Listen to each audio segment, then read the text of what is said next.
Our presenter this evening is our very own brother, Darrin Gulla, a Mason since 2012. Dr. Gulla is a member of Lexington Lodge No. 1, where he has held several different offices and currently serves that lodge as Tyler. He's a member of the Scottish Rite, the Valley of Lexington. He's a founding member of the Rubicon Masonic Society. He holds a PhD in economics from the University of Georgia. He's a former professor at the University of Kentucky, and he's now working in the financial planning industry. And as every member of the Rubicon Masonic Society knows, he is the source of all of our envy when it comes to his sartorial splendor. Brother Darrin, the floor is yours. Well, thank you, worshipful brother Kimball. Can you hear me? We can hear you. Fantastic. Well, that was a very gracious introduction. I appreciate worship brother Brian for having me on. And I'm really glad that we didn't run into any kind of scheduling issues. I was working at my election precinct and have been there since about just a hair before 5 o'clock this morning and hustled back to get here. I'm glad that there were no issues. But I do. Can I share my screen, Brian? You can. Try now. I don't know if I did something here. Hang on. While you're doing that, we should probably let all brothers know that Brother Gulla was actually one of my first instructors at Lexington Lodge No. 1. So obviously he's full of tremendous Masonic wisdom and guidance. So we expect nothing less again here tonight. Fantastic. Now, I'm not very technically savvy, which was not required in teaching you, but is my PowerPoint slide showing up? I do not see it. Make sure you select the proper. Okay, we're select the full desk, your full desktop. Where do I do this? Oh, that's not what I wanted. When you hit share screen, you should see a window that pops. Oh, okay. Okay, gotcha. I didn't. Of course, the one right in the middle. Yeah. Are we good now? Yes, sir. All set. All right. Let me go back to the beginning here. Oh. All right. So let me get this out of the way. All right. So it's a pleasure to once again speak with you guys in the Rubicon Masonic Society. This topic, and I changed the title a little bit. I reversed the order of things, the English Reformation and Freemasonry. I didn't want it to sound like Freemasonry was the cause and creator and shaper of events of the English Reformation. It's actually the other way around. So sorry about to sort of ambush you on that one, worshipful brother Brian. But this topic, I've enjoyed exploring this one quite a bit, and it basically stemmed from my previous discussion with when we looked at the relationship between Freemasonry and the Roman Catholic Church. That's really where this whole thing evolved, because as I was exploring and getting frustrated with the church's position with Freemasonry, something kept nagging at the back of my head. It's like, wait a minute, it's not that we don't believe in a revealed truth. It's that we're not telling people which revealed truth to believe in. And I was like, well, where did that come from? And the English Reformation seems to be the origin here. And so if we look here at the front, we see our very important working tool of a Master Mason. I think is very appropriate for this talk today, the trowel, which teaches us that we are to spread the cement of brotherly love. And so I have a line here as well. This comes from the third section of the Entered Apprentice degree, or at least this is where it is in the Kentucky Grand Lodge, where it says, Masonry unites men of every country, sect, and opinion, and conciliates true friendship among those who might otherwise remain at a perpetual distance. And this is pretty much lifted right from Anderson's Constitution of 1723, where that section, on religion, we'll actually explore that at the end. But I think this phrase here is one of my favorites, actually, in all of a Masonic ritual, and it almost is kind of a foreshadows the role of the trowel here. So this phrase seems kind of odd. It's like, it unites men of every country, sect, and opinion, and conciliates true friendship. That's the whole purpose of Freemasonry and the purpose of the trowel, to be specific. So I think that the English Reformation plays a pretty key role in how this works. So if we think about to that Constitution of Anderson, the most important, if not essential landmark of Freemasonry is that all Masons must hold a belief in God as the grand architect of the universe and the immortality of the soul. Further, Anderson's Constitution specifically precludes Freemasonry from endorsing a particular doctrine and even prohibits religious discussion from lodge in order to maintain harmony within the group. And that's why Worshipful Brother Brian noted in our protocols that we don't talk about religion and politics here, because that might disrupt this whole idea of uniting men. So now this position was, remember, this was written, this is lifted from the Constitution that was written in 1723. It was incredibly progressive for the time, and it was really only advanced by radical reformers like guys like John Milton, William Rogers, and John Locke, sort of. He had some issues with Roman Catholics, but nonetheless, all these men were very much advocates of what we call freedom of conscience. And that, so these guys even extended that right to non-Christian believers, clearly very, radical for that time, and even extended it to atheists and non-believers. So I thought that's very interesting, but it's not something that is very common. And so what I think is that, where did Freemasonry come up with this idea of being sort of non-sectarian? And so my hypothesis is that a long tradition of religious strife in English history had some influence here in the development of this position. So while the English Reformation, and that's what we're going to focus on here, seems to make sense, and that Freemasonry originated in England, though of course similar things are going on contemporaneously on the continent, but we're not going to really explore that. So while the English Reformation is often considered a benign evolution of Christian thought, especially compared to what we saw in the European mainland, Tudor Stuart England, that's the period we're going to be looking at here, was frankly a persecution state committed to maintaining religious uniformity through coercive force.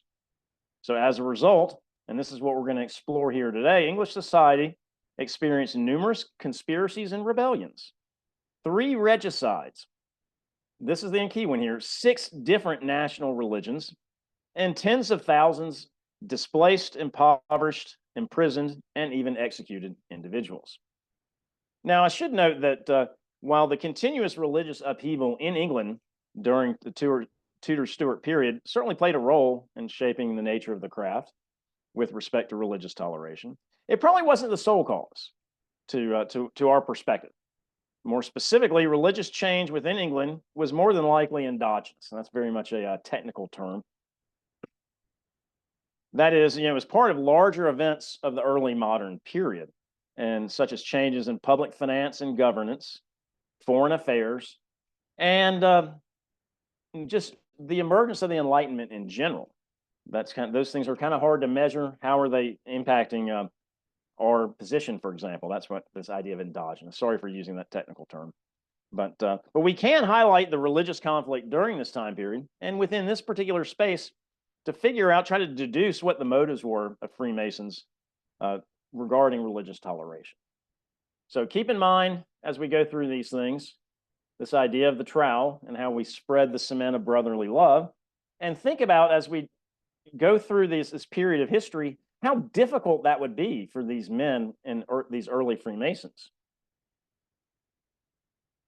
Okay, why is my slide not going? Oh, here we go. Now, before we get started, let me just give you a few introductory items. First, here's a timeline. We're looking at this Tudor-Stuart period, and it's a couple hundred years of history here, so we're clearly not going to hit everything, but I'm going to try to cover the big events that played a role here. Now, one thing we're probably pretty familiar, or at least have some idea of Henry VIII and Elizabeth I. The rest of this whole period, we're probably a little unaware of. We've probably heard of James because we know the King James Bible, King James version of the Bible, was written by, or at least, I guess it wasn't written by, but it was dedicated to a king named James. Well, that's this guy. And then we've probably heard of William and Mary in some way. We don't know much about him, or about them, excuse me. But this whole time period is what we're going to look at. Now, we're going to end here with the ascension of William and Mary as co-regents in 1689. That's where we're going to stop even though technically the Stuart period ends with Queen Anne.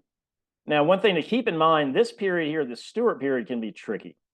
But I think the easiest way to think about it is you've got a James in the beginning and a James at the end. And in between, you got two Charleses wedged together. I'm going to give you this advance notice because as we go through this material, all these guys have same names. A lot of the problems are the exact same, and it's hard to keep things a little bit in order. And another thing, let's see here, we have a period stuck in here where there's no monarchy. There's not a king in England, known as the interregnum period. That just means between kings. And note, this is a strange way that I've got this dated. It certainly doesn't conform to scholarly norms.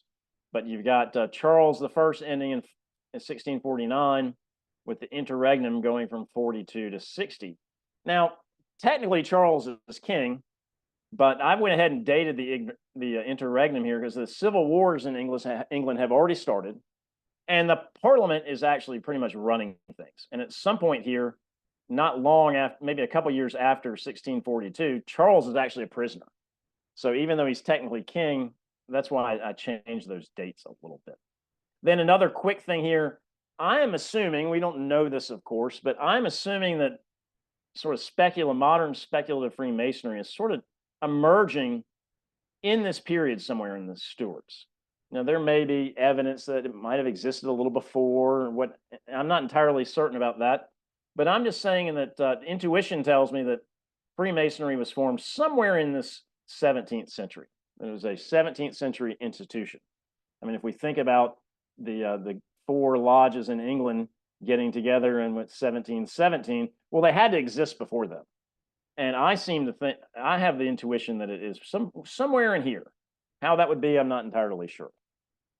Then a couple of just big just items to note before we get started is that everyone during this time period really pretty much agreed on the suitability or the acceptability of religious persecution, not just in England, all over Western civilization. This comes back to St. Augustine of Hippo, late 4th, early 5th century, Christian theologian, and he sort of advances this. So everyone kind of justified their behavior on his writings. Everyone pretty much agreed on the existence of a religious monopoly. Both Catholics and Protestants to this agreed that made a lot of sense to them. And they justified enforcing that monopoly with St. Augustine. Now, I will mention, and I definitely asserted this in my previous discussion, that Protestantism is a little bit harder to, because of its natural disposition and its basic foundation, is kind of difficult to sort of reconcile with monopoly. It doesn't really fit too well. The Catholic Church, especially the Roman Catholic Church, seems to represent a monopoly a lot more naturally. It had been around it was the only game in town for hundreds of years. So Protestantism and monopoly didn't really kind of mesh too well just by its creation. And now a lot of these scholars in this research, and especially when discussing Protestantism during this time, don't really focus on the idea of monopoly. They use this term, which I think is actually pretty appropriate, magisterial compulsion. That is the state that, there's no state and nation state at this point in time that we think in the modern sense. That whole thing is starting to create in this period. But the government itself is compelling some single religion. And I think that's clearly appropriate with Protestantism, where Roman Catholicism was kind of inherent in its structure. I already touched on this before. No one during this time period, at least very few people, believed in this idea of a true freedom of conscience, which I think Freemasonry advances. You have some writers here that we'll take a look at in a little bit later that advanced that call, and it was very progressive for that time period. Then another thing here, you've probably all heard this term Puritans. Well, they didn't call themselves that. That was kind of a pejorative term. I try to avoid using it, but to some sense, it's hard to keep track of the different names they apply to themselves. Very generally, they would think of themselves as reformers, maybe separatists, maybe dissenters, maybe independents. And these things change over time. And sometimes I will just say, heck with it, Puritans. And then last but not least, when we get started in things, there are going to be some overarching themes that we'll see throughout this era. The idea of conformity, legitimacy, and uniformity. So all three of those things are going to be playing a role in every single monarch reign we're going to look at here.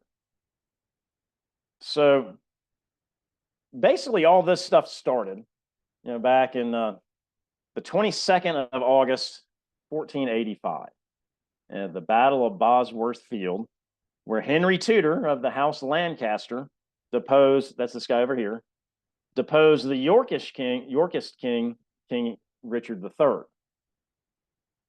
and established the Tudor Dynasty. So that ended the War of the Roses. We've probably heard of that before. So Henry VII, over here, his claim to the title is incredibly thin, and it traces through this Beaufort line, which at one point in time, I think Parliament actually declared that no one from the Beaufort line could become a king, but we don't want to get into too much detail there. But so that meant he had a very tenuous claim on the throne, and to solidify this new dynasty, he reached out to more powerful players around the world. So he said, hey, let me go to more powerful folks. So for example, he reached out to Spain, and he ended up arranging the marriage of his son Arthur, guy over here, to Catherine of Aragon. She's the princess here of this powerful region of Spain.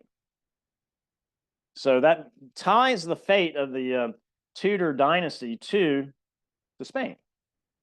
And also, Henry joins the Holy League around this time and pledges to defend the Papal States from French incursions. So the fledgling Tudor dynasty was most certainly a Catholic one and depended on external Catholic powers to solidify its position in England. There's that legitimacy issue. Well, Arthur dies pretty quickly after he's married to Catherine. So Henry finds himself in a bad position. Wait a minute, we got to find some legitimacy real fast. So he reaches out to the Vatican and says, well, why don't you allow my other son, Henry, to marry the widowed Catherine? And so they put forward some sort of a biblical explanation. I think they relied on the book of Leviticus of some sort. I'm not super up to speed with the details there, but not too surprising. The Pope, and that was this guy up here, ends up allowing that marriage. That was Julius II. So now Henry VII, or the future Henry VIII, is married to Catherine of Aragon. So now Henry becomes king and becomes Henry VIII in 1509, and continued this connection of the Tudor dynasty with the Catholic powers. Obviously he's married to Catherine of Aragon, but he also joins the Holy League, just like his father. And in 1521, Pope Leo X names Henry Defender of the Faith. That's somewhere in here. It's somewhere here, because Henry had written some paper arguing against Martin Luther, and said no. He said no. The Catholic Church is where it at. Luther is a reformer that's crazy, and so the Pope names him Defender of the Faith. So you got very much a Catholic king, and they just like his father. Well, the problem is that Henry runs into some issues with the church.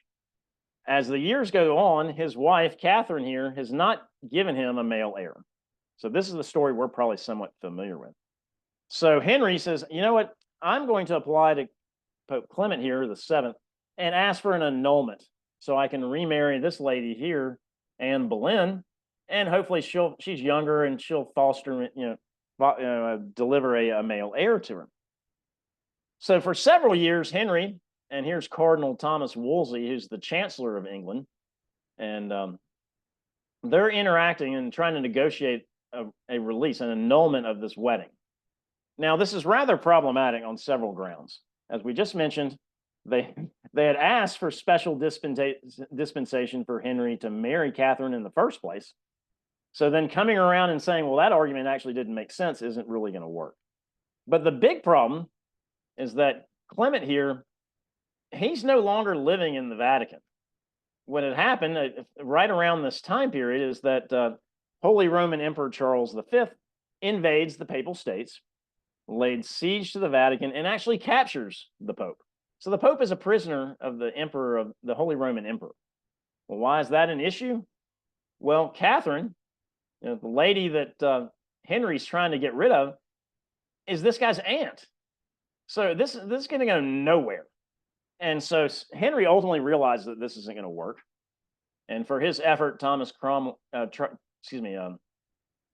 Wolsey gets his head cut off, and he's no longer counselor.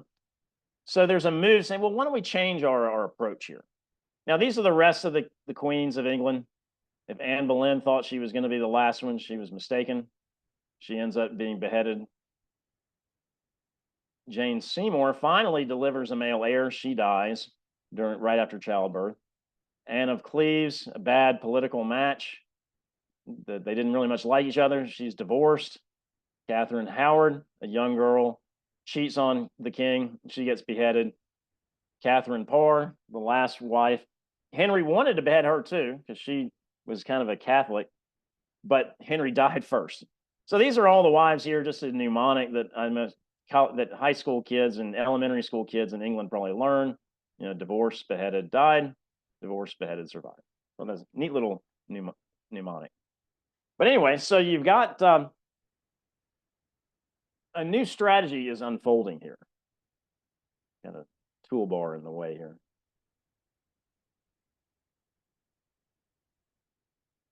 So you have some kind of young guys. Thomas Cromwell, he was actually an assistant to Thomas Wolsey, who just got beheaded, and Thomas Cranmer, who is the Archbishop of Canterbury. And these guys are very much progressives, reformers of religion. And they push Henry into a different direction. So I'm like, stop, spinning your wheels, negotiating with the Pope, who's never going to give you an annulment. Why don't you just sever ties from the church on a whole, just altogether? So the Act of Supremacy is issued in 1534, and this is the key line here. The king, our sovereign lord, and his heirs and successors shall be taken, accepted, and reputed as the only supreme head on earth of the Church of England called Anglicana Ecclesia. So that's cutting the ties. So now this guy decides what church dogma is. Now that was pleasing to some reformers, like theologian John Fox here, who writes in one of my favorite lines of written history ever: the Pope has been abolished, eradicated, and exploded out of this land. You can sense the emotion there from writing that. But then you have this guy over here, Thomas More, who was Henry's childhood tutor, and he's a traditionalist, famous humanist academic. He's not crazy about this. He had actually been named chancellor after Wolsey's killed. He quits and says, no temporal man may be the head of the spirituality. So you can see there might be some tough roads ahead. All right. So now with all this, the separation from Rome, Henry didn't really want to introduce doctrinal changes. He basically just wanted a Church of England that with him as the supreme leader. So, but the king encounters resistance, kind of very similar to Thomas More here, primarily from the ecclesiastic authority. Now, these guys have been used to being in that very hierarchy structured system of Rome. And so you have guys like the Bishop of Rochester, John Fisher, asserts that the king, our sovereign lord, is not the supreme head on earth of the Church of England. We mentioned that Thomas More was not very enthusiastic about this idea. He kind of expressed similar type language. And so for their recalcitrance, both Fisher and More are beheaded. And More is famous for saying in his last words before meeting the executioner, I die the king's faithful servant, but God's first. Some principle right there. But and then also 6 monks of the Charterhouse, it's a big monastery in England, were gruesomely executed for refusing to recognize the king's authority over the church. Now, I know this is a little small here. I tried to fit a whole bunch of these pictures in here. You can kind of see some body parts. There's a leg, there's an arm. So these monks were quartered.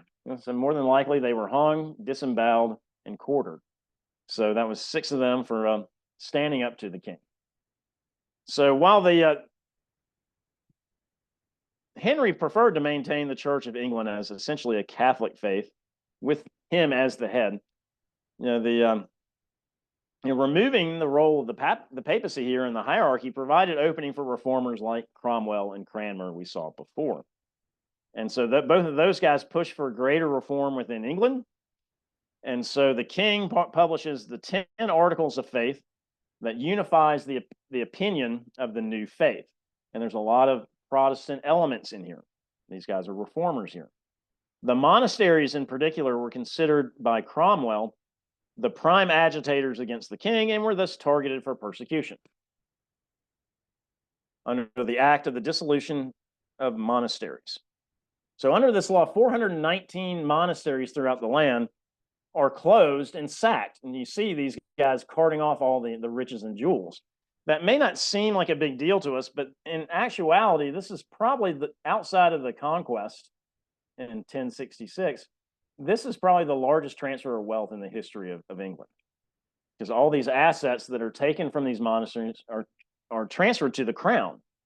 And not only that, the thousands of monks that are living and working in these monasteries, the tens of thousands of people that are indirectly working for the monasteries, and hundreds of thousands of people that basically lived in monastic jurisdictions, worked on monastic properties, sold their products to monasteries. All these people all of a sudden have no livelihood. So think about the disruption that this caused. And it did definitely send a shockwave throughout the country, and popular resistance emerged. So first you see an uprising in Lincolnshire, and then also you see this one here that's called the Pilgrimage of Grace, and you have quite a few northern noblemen leading this rebellion, and then also one known as Bigot's Rebellion in Cumberland and Westmoreland. And so almost 1,000 people from these conflicts were executed. So now you start seeing body counts rising because of religious faith. But because of this, the reformers had to walk things back a bit. And Henry was a little irate at these guys. So he says, this 10 articles that you created, we're slashing that down to 6, which basically takes out everything, every Protestant element within it. And so what you end up seeing here, that a movement to Protestantism is the brakes are just slammed.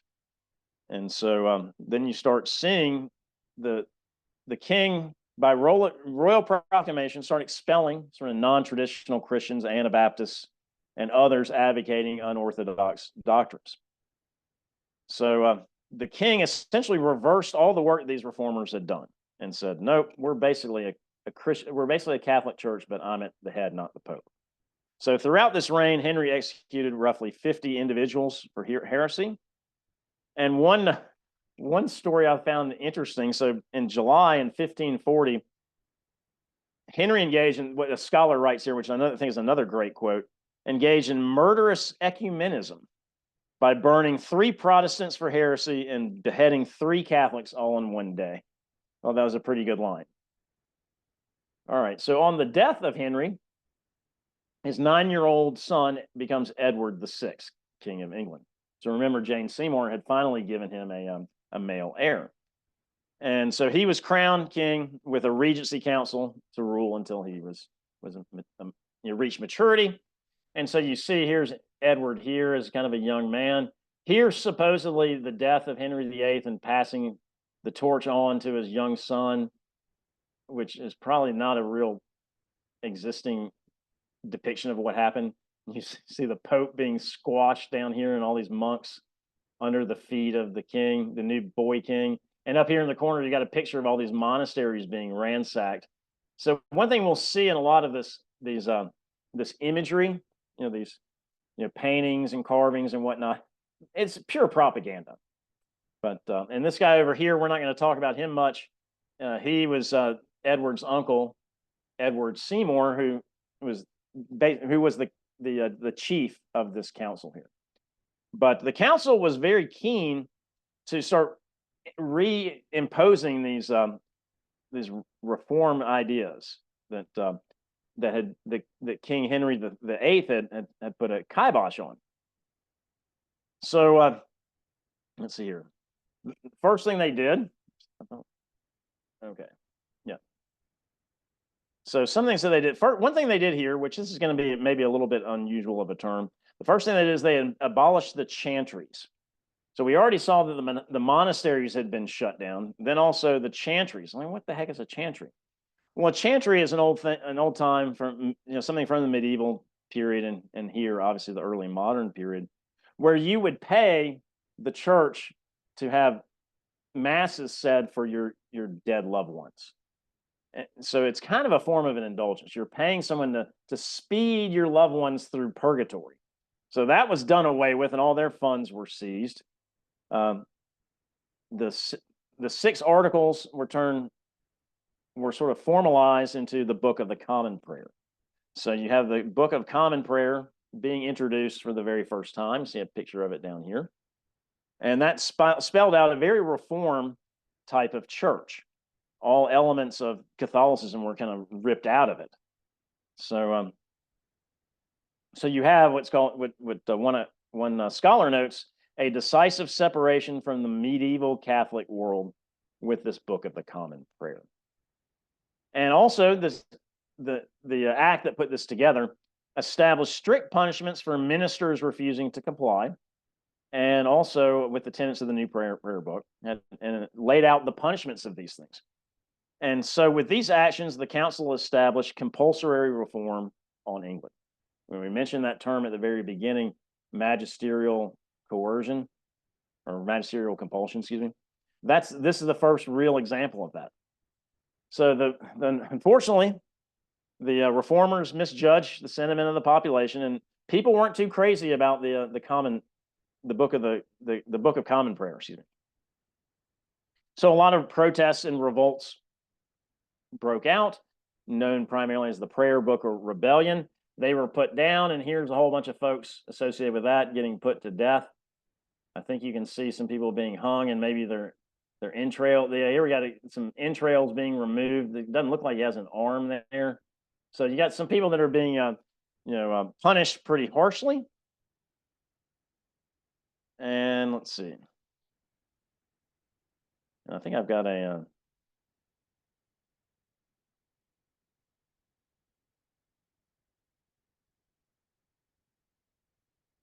Yeah, so this, I was looking for the butcher's bill here, supposedly around 5,000 people killed in this uprising. Notice how the body count's getting higher here. So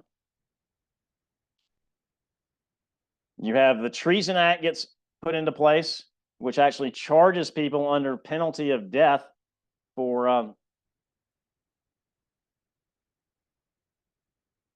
violating the tenets of the new religion here, the new Reformed religion.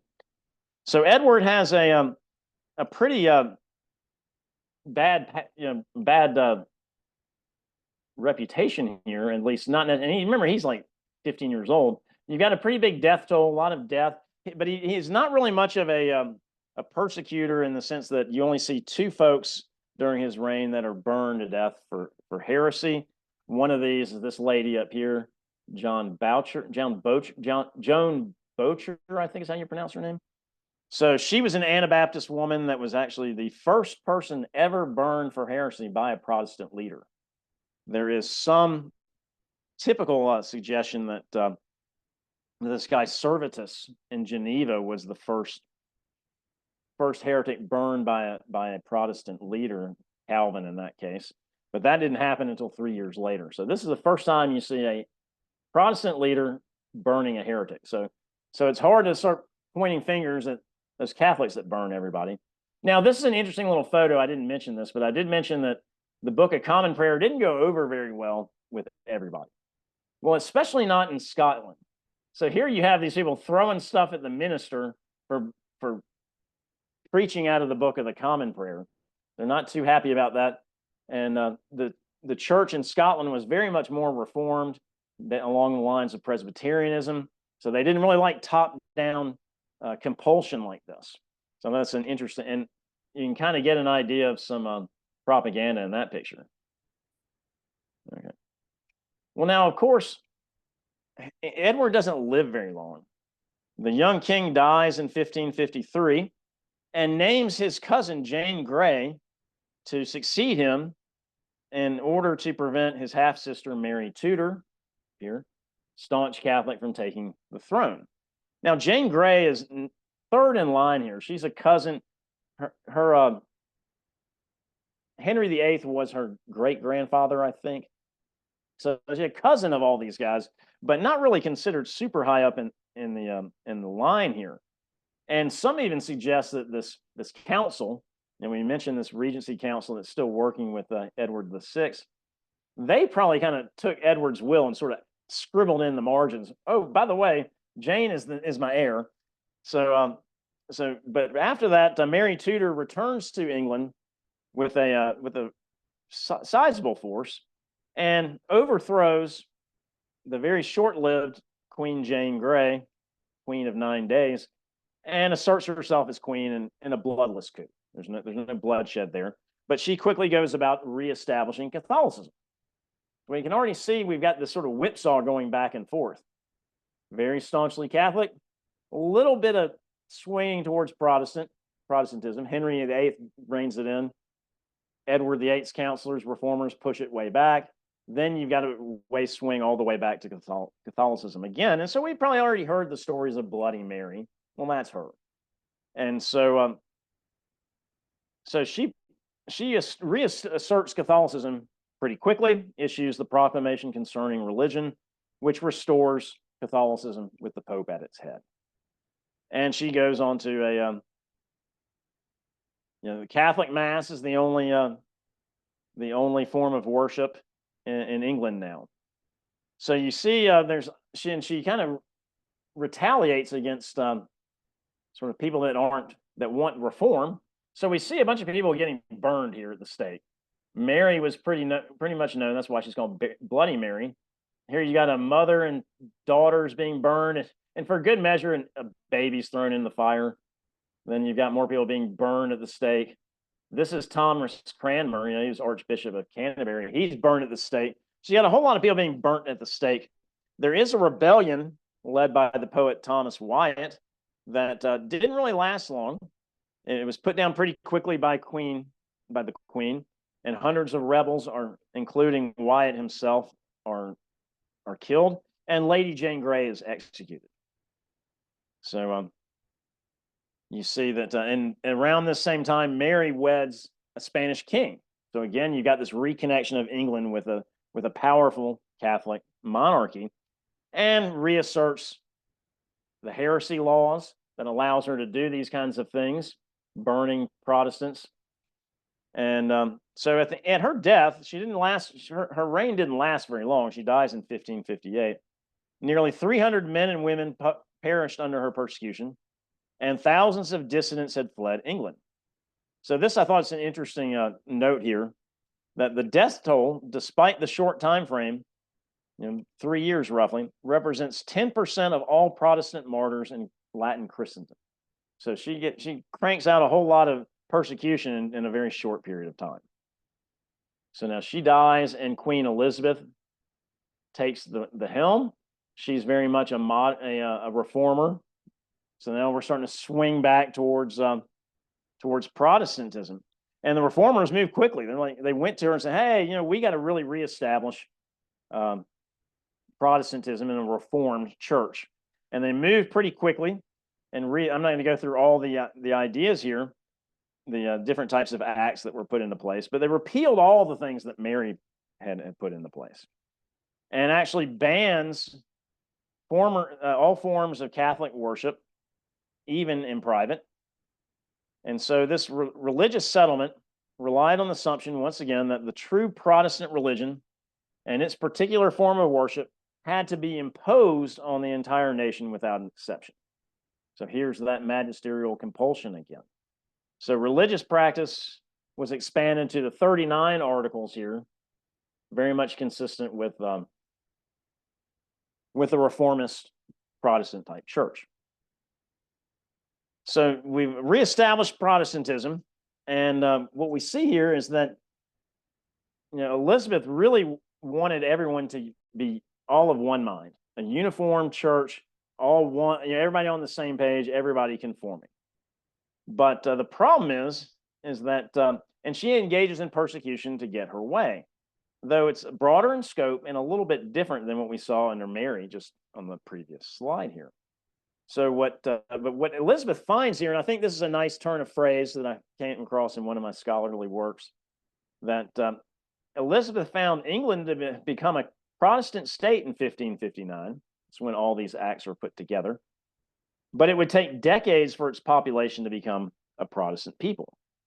So you have some Catholics still clinging to tradition, and then you also have some what we call Puritans. I hate to use that term, Puritan reformers that are basically considered subversives.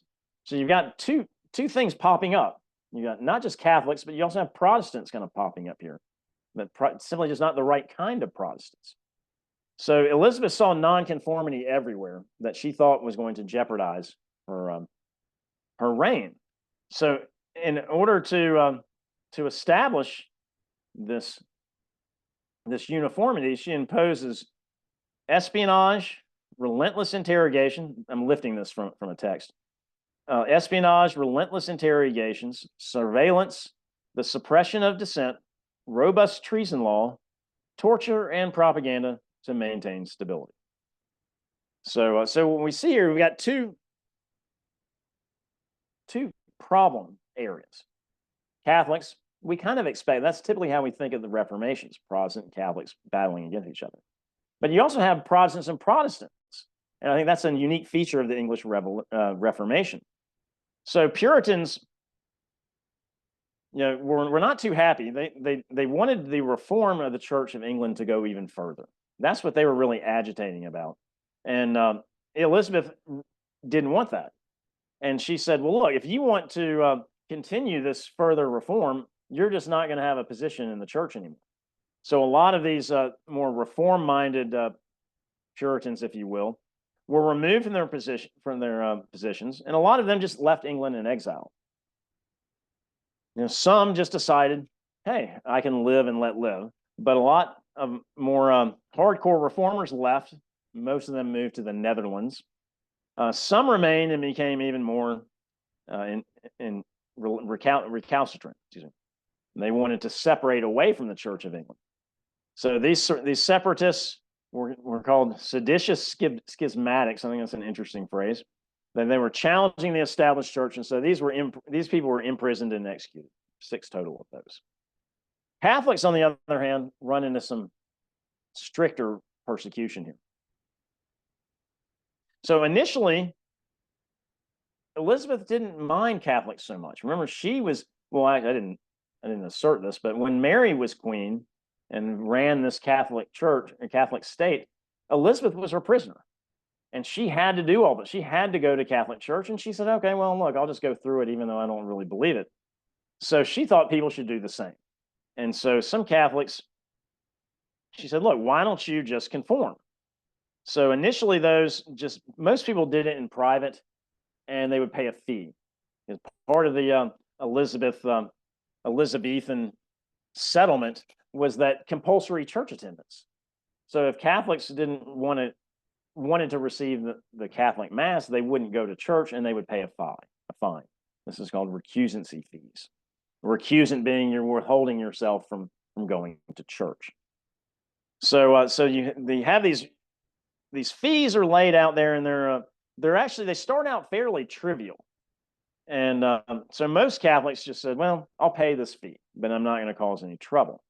But things start changing here for Elizabeth and her view of Catholics.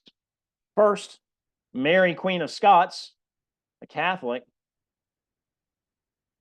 arrives in England from France. She had been married to the King of France who died. She tried to go back to Scotland, and then she was basically deposed, and she ends up kind of looking for basically safe harbor by Elizabeth, who immediately puts her in prison. Because she has a claim to the throne too, almost like Lady Jane Grey did. So she's actually probably has a better claim than Elizabeth. So, and she's very Catholic. So she shows up on the scene. The Northern Rebellion pops up in obviously Northern England, Scotland area.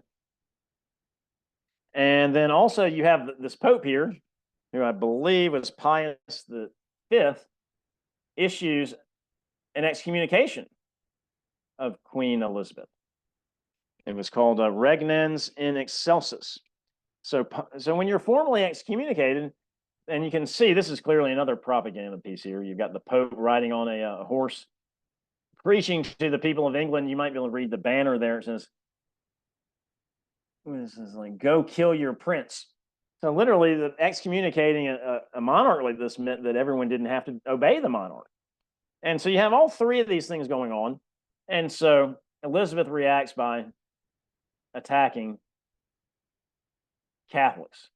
And at this time, you have a lot of Jesuit monks that are infiltrating England and are probably looking to stir up trouble too, following this papal bull here. So she rounds up a whole bunch of those guys. It's primarily these Jesuit priests, and she raises recusancy fees. At first they were just kind of minor, but now they're really taxing to pay those points. So most people avoided those and said, well, we'll just meet in secret. Well, the intelligence agencies, led by an interesting guy named Francis Walsingham, sniff these people out everywhere.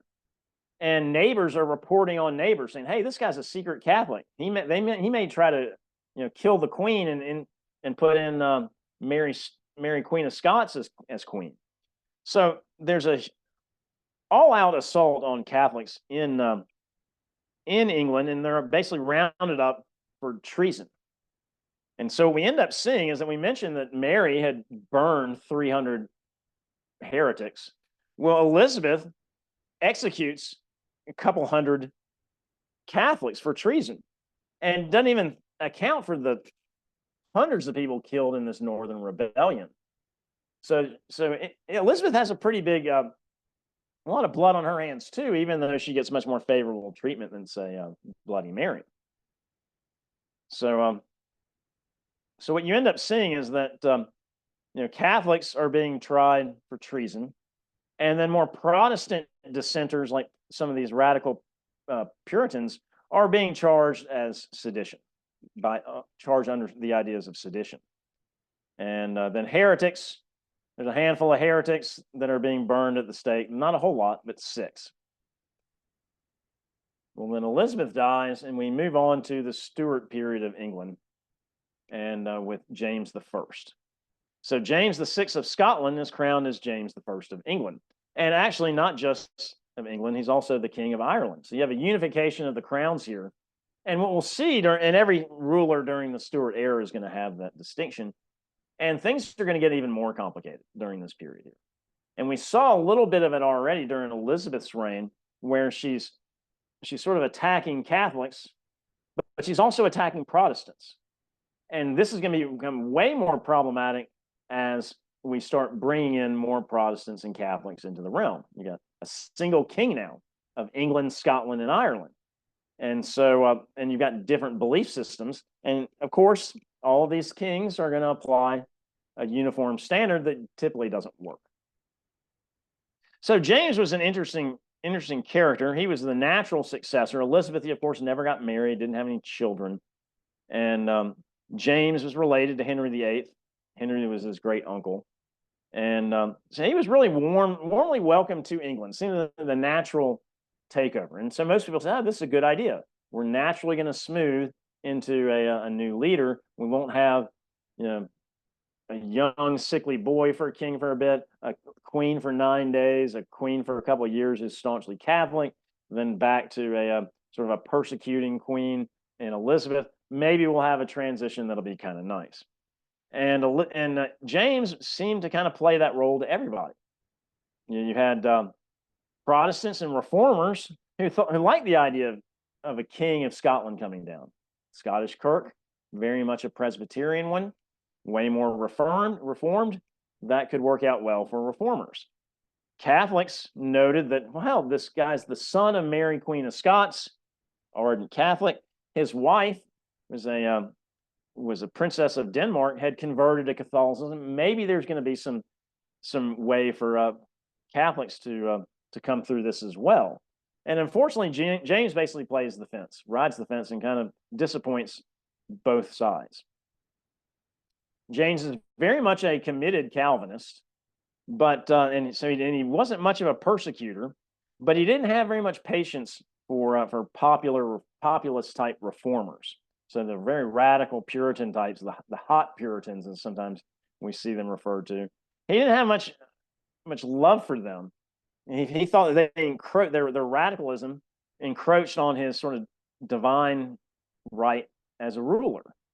You know, that was something that the divine right of kings was something that actually James had written about, and actually published a book about. And he experienced in Scotland, being a much smaller country, and he didn't really have time for the Presbyterians. Presbyterians didn't want much church hierarchy, so James famously said, no bishop, no king.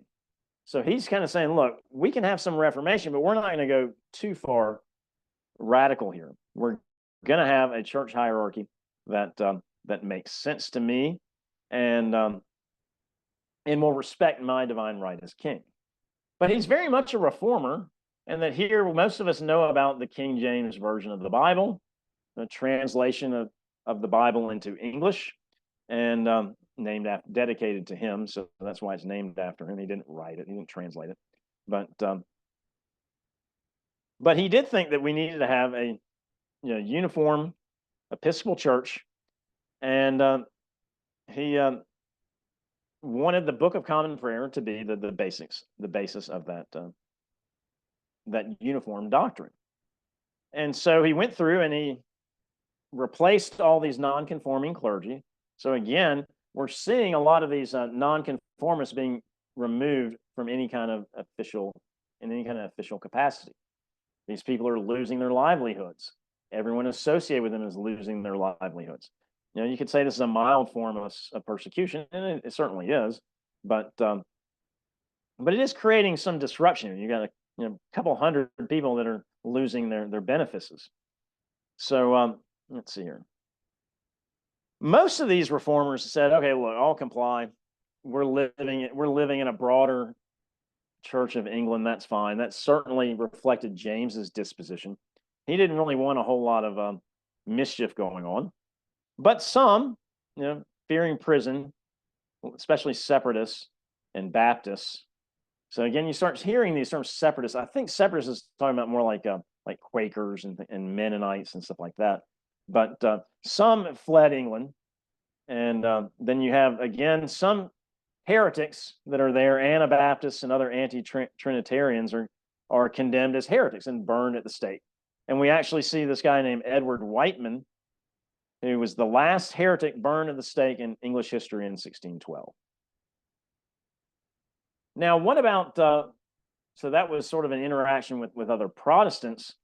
And what about Catholicism? Well, again, James didn't really like much persecution. He wasn't a persecutor.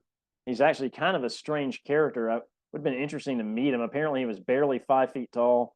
He had really bowed out legs from rickets. He had a stutter and a thick Scottish accent. So who knows what kind of person he was. Sounded like he was a little bit self-conscious. But so he initially took a very much tolerating view. He first remitted these recusancy fines. That was, again, Catholics that weren't going to church would just pay a fine. He first remitted those, though he reinstated them. He felt a lot of pressure from Parliament, and so he reinstated those fines and expelled all Jesuits that were in town. And so you see that he does execute a priest and 2 laymen for treason and reinstates these recusancy fines, but he keeps them pretty low. I thought this is a pretty insightful move by James here. He doesn't raise them like Elizabeth did. He kind of taxes and tolerates. And when I read about this, I kind of thought about the modern day Laffer curve, and I thought, oh, was James a supply sider back then?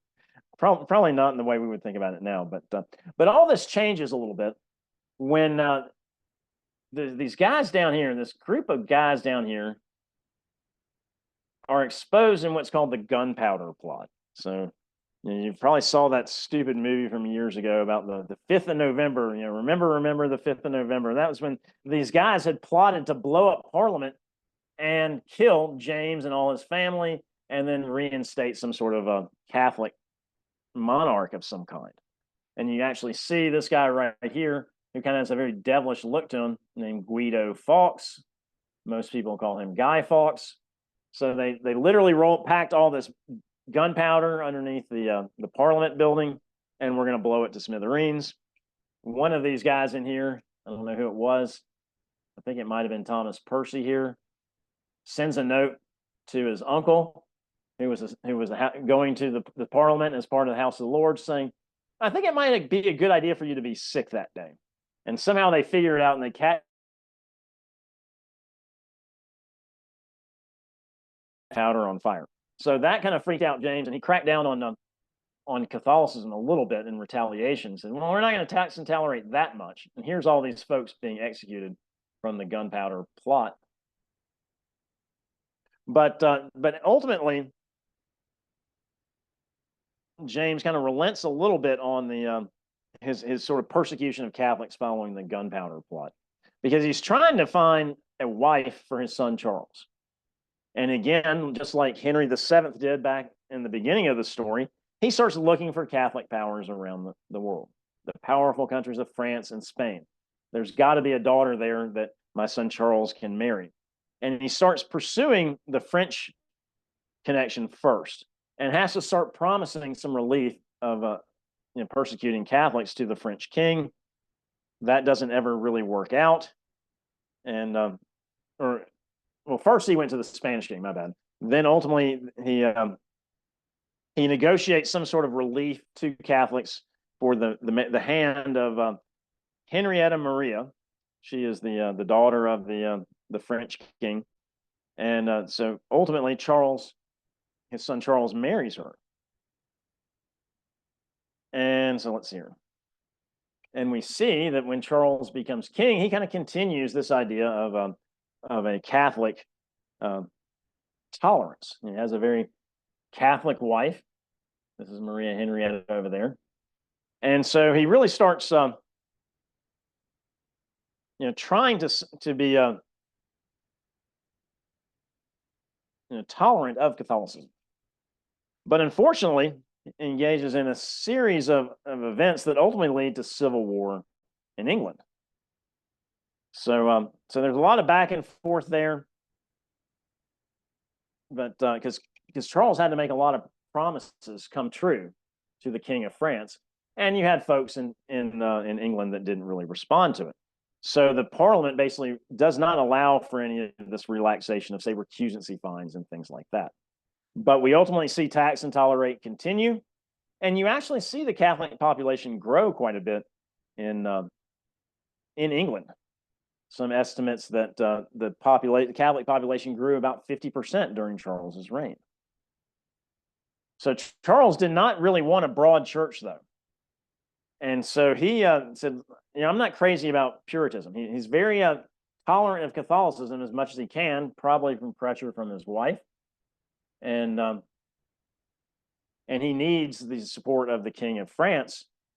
But so we ultimately see that Charles supports kind of what we would call a high Anglican church, I guess would be the best way to look at it. And so he appoints this guy here named William Laud, I guess is how you pronounce his name, as the Archbishop of Canterbury. And he practices what's called Arminianism, which is very much Catholicism, vestments, mass, basically the English church that Henry VIII tried to create.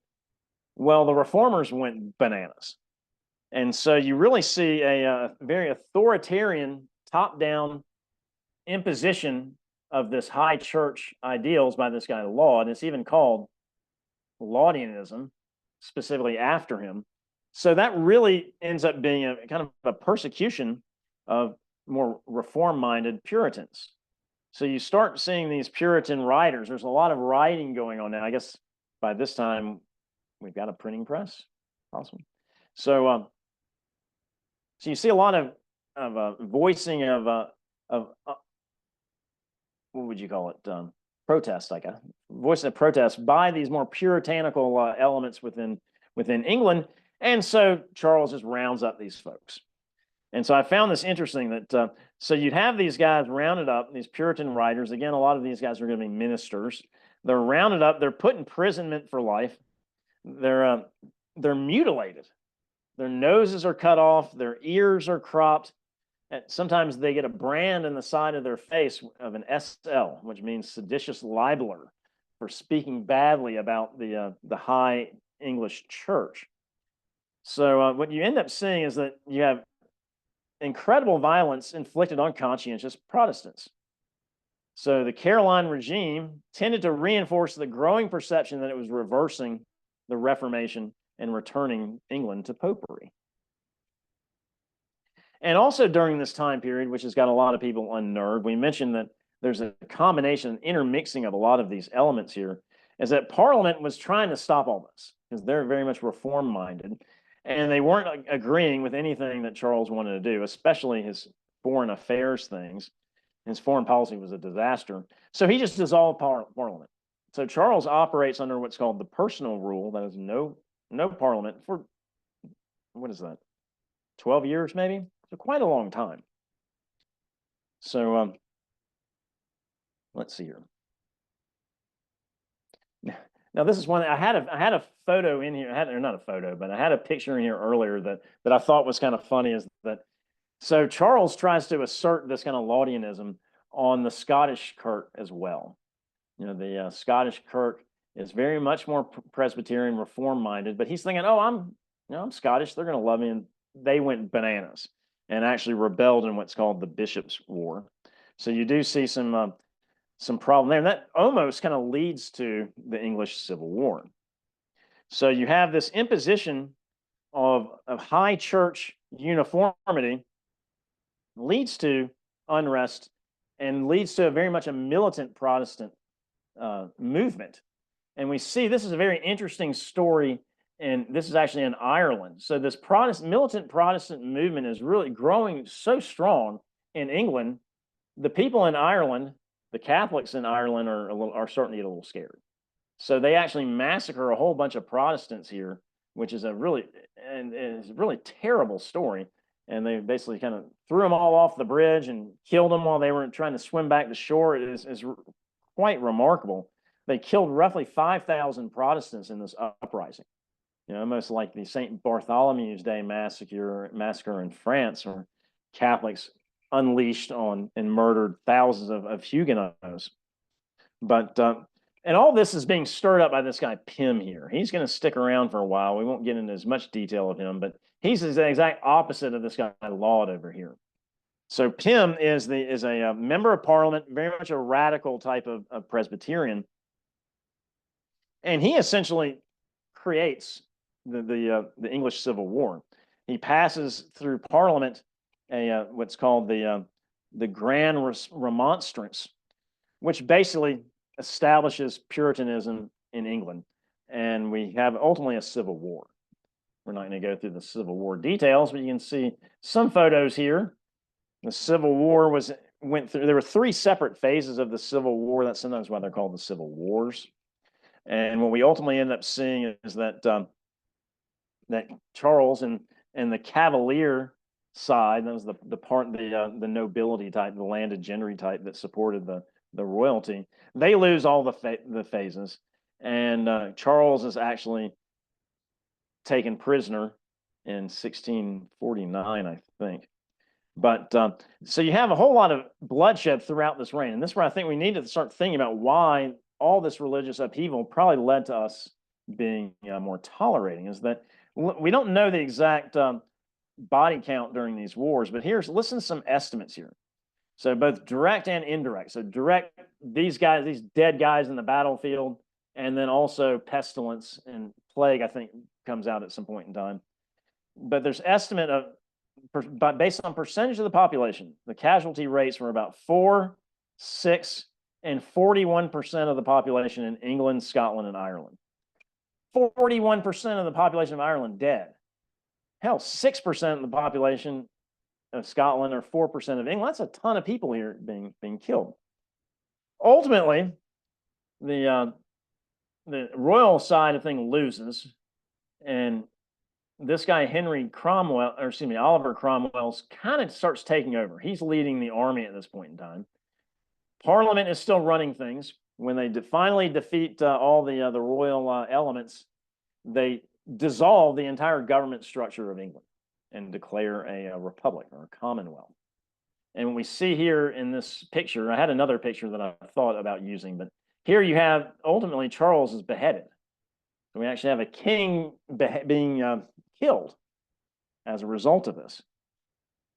So you have during this period, the Commonwealth goes on for a handful of years. You've got no monarch. You've got no Church of England. Very much almost like a modern republic to some extent. And you've got that high church clergy is dissolved. So several thousands of people lose their jobs and are being replaced by more reform-minded folks. You have lots of priests being executed as well.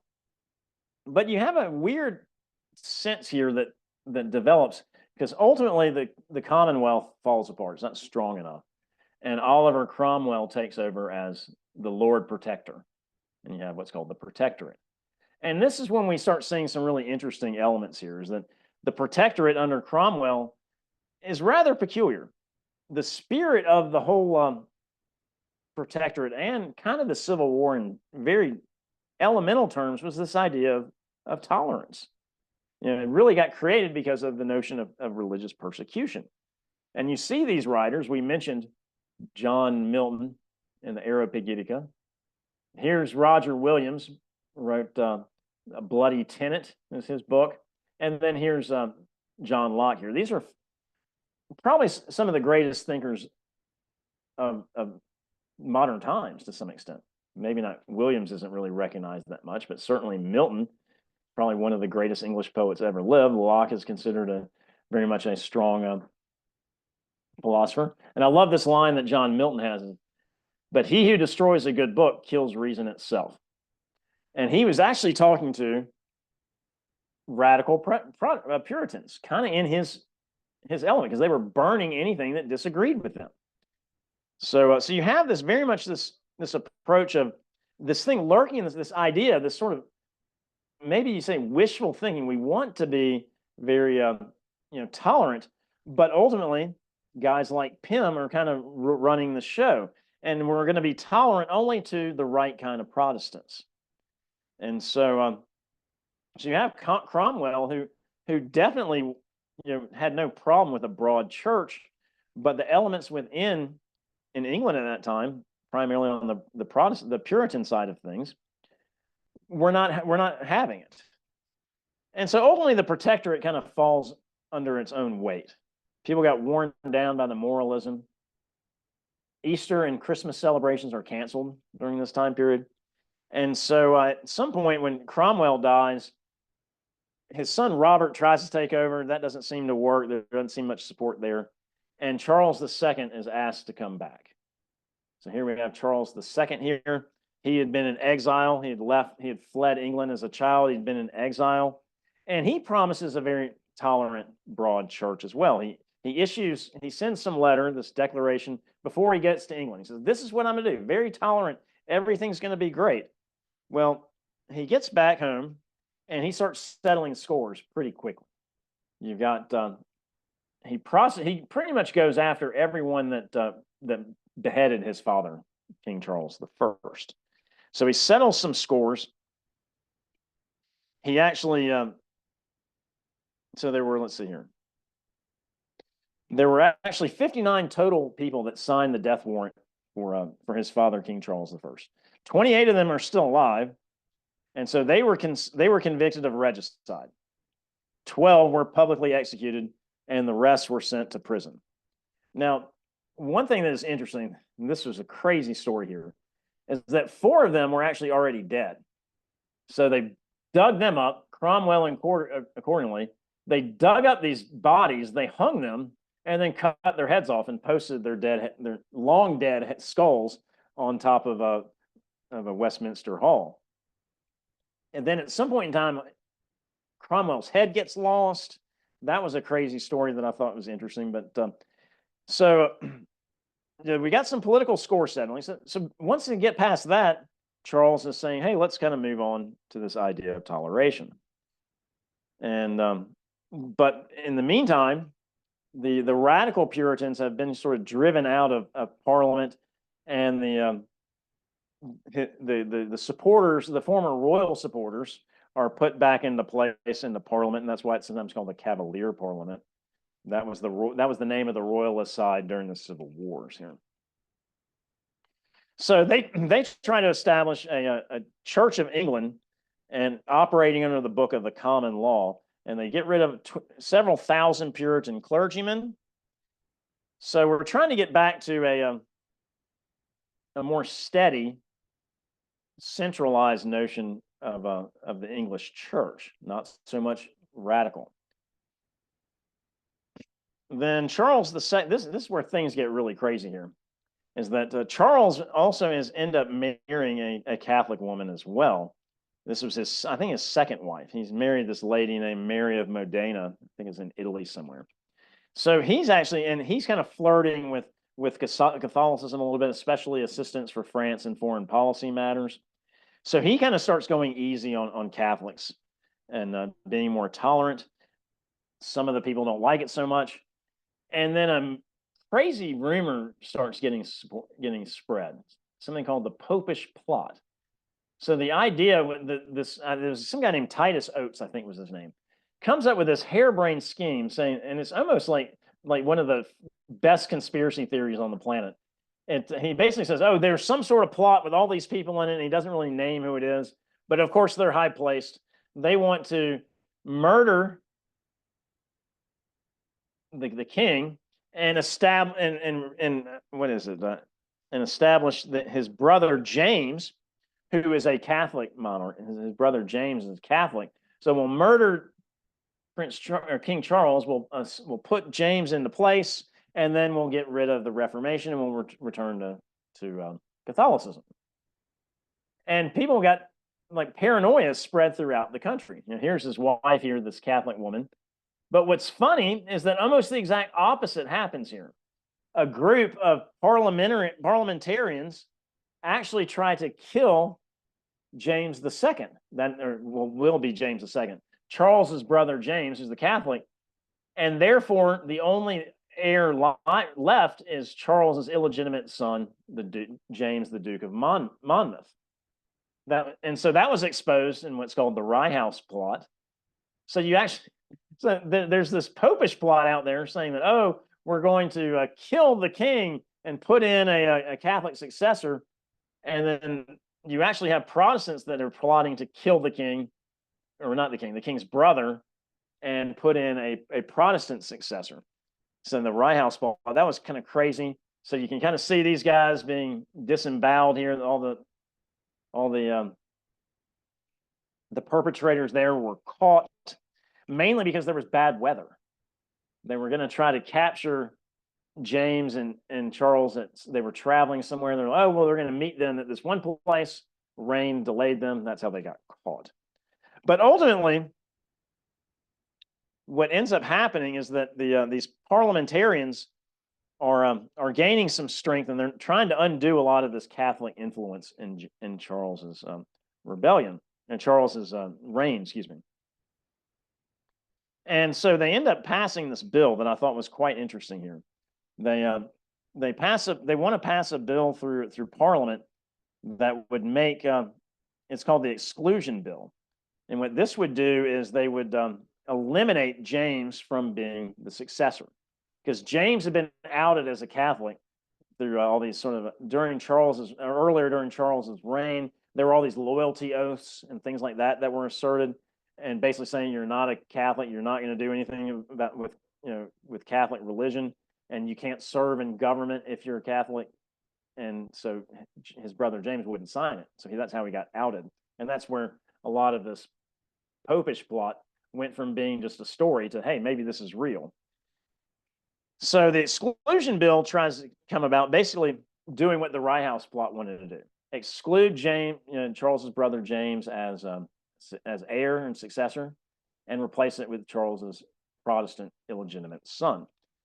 Well, there's hard battles with this in Parliament, and there's a great book. We had John Dickey on last year sometime, I think, maybe even 2 years ago. And his book, Craft, How the Freemasons Made the Modern World, kind of talks about this. And he links this sort of because what you're seeing here is the emergence of modern political parties. The Whig Party, not very, not super crazy about Catholicism. They support the exclusion bill, versus the Tories that are very much connected to the monarch and are excluding the exclusion bill. So the battle between Whigs and Tories on a political level may actually lead to the confusion of why we don't know much about the founding of Freemasonry, because this politics might have played a role here. That was a fantastic story that he unveils during that book there. I would certainly check it out. But nonetheless, right around this time, they ultimately defeat the exclusion bill. But it doesn't matter, or at least it happens in a good period of time, because Charles dies and James II does take over. So now we've got a Catholic monarch. And some people were okay with it, but the problem is that you had all these people in Parliament, this Cavalier Parliament that was trying to avoid this, trying to support Charles, put Charles II in power, basically. So they were not happy that they weren't happy all that played out, because James, obviously Catholic, becomes even more hardcore Catholic and supporting Catholic insiders or supporters, giving them lots of benefits, and they just got fed up with this. And they tried to overthrow James. Here's the Duke of Monmouth. We talked about this. This is the illegitimate child of Charles. So James puts down that rebellion and beheads the Duke of Monmouth and others involved. And the Parliament is fed up with this, especially the Tories that supported Charles II. So they invite William and Mary to take over. So they basically oust James. He flees England because you've got a big army. William is from his name is William of Orange. He's a prince of some principality in the Netherlands. And so Mary is Charles's daughter, I believe. And so they're invited by Parliament to take over. So they bring a huge army over. They don't fight anybody. It's called the Glorious Revolution. Overthrows this Catholic monarch and restores Protestantism. And once they take control of things, they establish what is it called? The Toleration Act, which rolls back all persecutions kind of against everybody and tries to create a more pluralistic society. And of course, you don't see freedom of conscience here, but you start seeing the stepping stones leading to that. They ultimately pass away.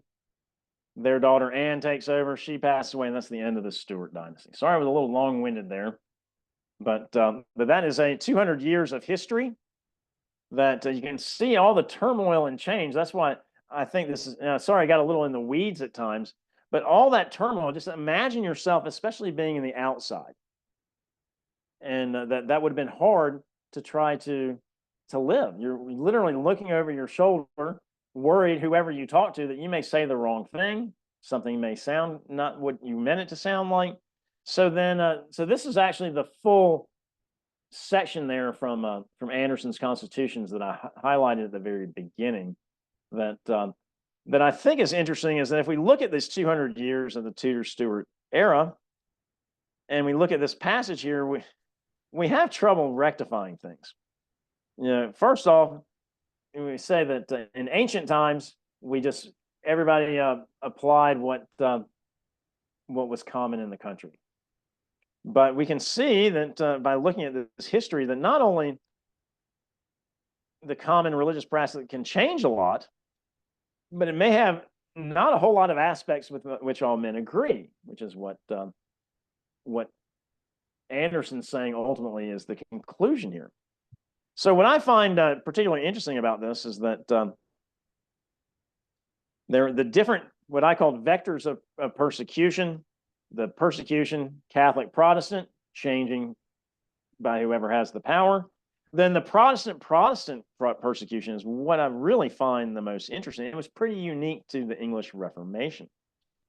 So whether or not we've got the traditional Catholicism of at the onset of Tudor era, then we move on to the evolution of Protestant practice of Tudor England, with a brief resurgence of the heavy-handed Catholicism of Mary, the high church Anglicanism of early Stuart England, the radical Puritanism of the interregnum, or the chaotic late Stuart England. Kind of went through that kind of fast because there's a lot of moving parts there. But the thing is, it's clear that there was a great deal of uncertainty in just everyday life. And so I think that the only possible solution for early Freemasons was to simply just extricate the craft from this mess by committing itself to non-sectarian religious toleration. So I meant to time that. I hope I didn't go too long. Brother Gulla, you did a great job. How difficult it is to put such detailed history into an hour and a half presentation is a challenge indeed. Well, I didn't start an hour and a half ago, but well, I don't know how long the entire. It went more than an hour. Dan had told me 45 minutes was the sweet spot. I went over that, I have to admit. Well, we are. I'm certainly impressed by your detail of the history here. What were some of your sources for information? I actually added them here. Maybe kind of hard to read. Those might be small, but the kind of to get a big, broad understanding, the fantastic series of books. Peter Ackroyd has like a 5-book anthology on the complete English history. So I relied on that just to kind of get, and it's narrative history. He's not an academic per se. I think he's a journalist by trade. So it's a very, very great, easy reads and really fun. So that kind of gave me a big overarching perspective.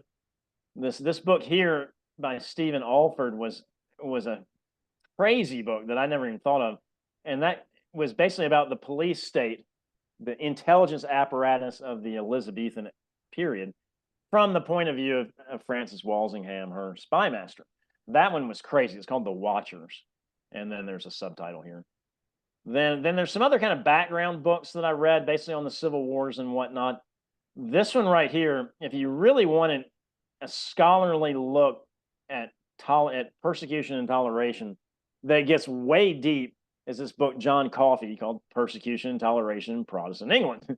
That it's not exactly a page turner, but that one was probably my primary source. A lot of these were just kind of fillers to kind of give the stories. But this one right here, The Winter King, was actually quite good, by Thomas Penn. Basically about the start of the Tudor Empire or Tudor Dynasty. That one was quite good. I think they even might have done I think they tried to do some sort of a not Game of Thrones, some sort of like TV series, the BBC time. I think they tried one series and then quit, but it was based on that book, from what I understand. Interesting. Thank you for sharing that. So you're still a Catholic. You're practicing Catholic still? No. I stopped being a Catholic very early on. Actually, not long after being raised a Mason, as I started exploring that. I'm actually related to this material here. I'm now an Episcopalian, which means I'm in kind of a church that is everything Catholic except the Pope, and it kind of made sense to me. I mean, it was easy for me to go to this Church of England, and this beautiful cathedral downtown Lexington that had pretty much everything that I had been exposed to before, but didn't have a priest, didn't have a pope, was not quite as dogmatic. I mean, during that time period, I went and visited some other churches. I remember going to Second Presbyterian, another old church downtown, and had a lot of colleagues in the economics department who went there. It was a really interesting church, and it was old. And then I happened to go to apparently once a month, or maybe once every other month, or once a quarter, they actually did some kind of communion, which and it was not what I was I get this plate with a gigantic loaf of bread on it. I was like, what the hell do I do with this? And I kind of looking around, and I was like, you go first. And you basically just ripped a piece of bread off, and I was like, this is way. Now, of course, Presbyterians might be quite comfortable with that. That was just a background I wasn't used to. So I went to a kind of more like this high Anglican church made more sense to me. Yeah, no, that makes sense. Yeah, because we've spoken about this topic various times. You and I, it's fascinating. It's also ironic that the religious issues that we deal with in Freemasonry are very politically motivated. So the politics and religion together, yeah, that's clearly what was going on during this time period here. Yeah. Now, one thing I would like to ask either you and Dan and others on Rubicon Masonic Society, we've kind of touched on this in one of our early dinner meetings together. One thing I found interesting was that some of these radical reformers, writers like John Milton, Roger Williams, John Locke, they believed in a true freedom of conscience, which I think reflects Freemasonry's belief, and influenced that. Now, they extended that as well to atheists, non-Christians alike. Now, I found that idea, I think that we as Freemasons should tolerate atheists as well. They're human beings. They can have a moral code. It's probably different than us. I don't think I necessarily want them to be a Freemason, but nonetheless, we had that discussion in our meeting one time, and I'd love to hear some thoughts from the guys that are visiting, that sat through my long talk. Their thoughts of that, yeah, that could be almost an entire discussion by someone way more knowledgeable of philosophy than me. Well, no, I think that's a great transition. If anyone has any questions or comments, this is certainly the time to do so. And Darrin, if you don't mind, I'll take the screen back. Yeah, please do. Or do I need to do that? I think I have it now. Okay. So yeah, the floor is open for discussion, everyone. Thomas, I know you had quite a few comments here today, saying your last one that you really enjoyed the presentation. Would like to get your take on some of what you've heard, as well as any questions or comments for Darrin. Just a few times that, obviously I'm Scottish, but I've been in the States for 60 years. I was brought up a Presbyterian Church of Scotland. And like Dan, I stopped being a practicing Christian in 2004 when I was at University of Michigan, and became a Mason. But I just thought it was a fantastic presentation. I mean, I learned from it some things I didn't know. And of course, he couldn't cover some of the background of the Jacobites or the Stuarts in Scotland. And also that, that's one of my comments was about Freemasonry being involved and strong in Scotland before Anderson. And it's hard to tell if any Freemasons were involved with the destruction of anything Roman Catholic in Scotland, which is a sad, sad period where they destroyed everything that they considered idolatry and riches as well. And then, of course, John Knox, the fiery speaker, was so strong against the Roman Catholics. Yeah, I didn't delve as much into I talk about the English Reformation. I'm kind of focusing on England, but there was as you touched on, there's a whole host of things going on in Scotland and England, and I just didn't really delve too much into that area, but thanks for providing that insight there. Yeah, thank you, Thomas. Good to have you on. Now, Thomas, did you notice that I referred to this how I spelled the Tudor Dynasty? I didn't do Stuart like they do in England, so I stuck with the Scottish rendition of it. Yeah, I think that was okay because we do the same thing. Good. Darrin, I didn't mean to sidestep your question about atheists. I certainly have my opinions. I think you said, I think toleration or Freemasonry, I think those are definitely two different things, of course. Yeah, I mean, like I said, I think we should tolerate atheists. I think an atheist can have a moral compass, even not believing in God. Do I think they should be Freemasons? I don't think so. And I think we had some good arguments or good justifications for, because you could say, well, wait a minute, aren't you being a bit of a hypocrite? You're saying you should be tolerant, but you're not you're requiring a belief in God as the grand architect of the universe. So you're precluding atheists from joining your organization. I think there's a good reason for that. Yeah. And I'd like to hear other people's thoughts on that. Well, personally, I think tolerance is extremely important. There's a great book called Tolerance by Philip Brooks, printed in 1887. And it goes into great detail. I don't know anything about his history or if he's a Mason at all, but it's very relatable to everything that we're talking about regarding tolerance. I think we should We'll have to talk about it tomorrow at dinner. Yeah, yeah. Just us together. Yeah, yeah.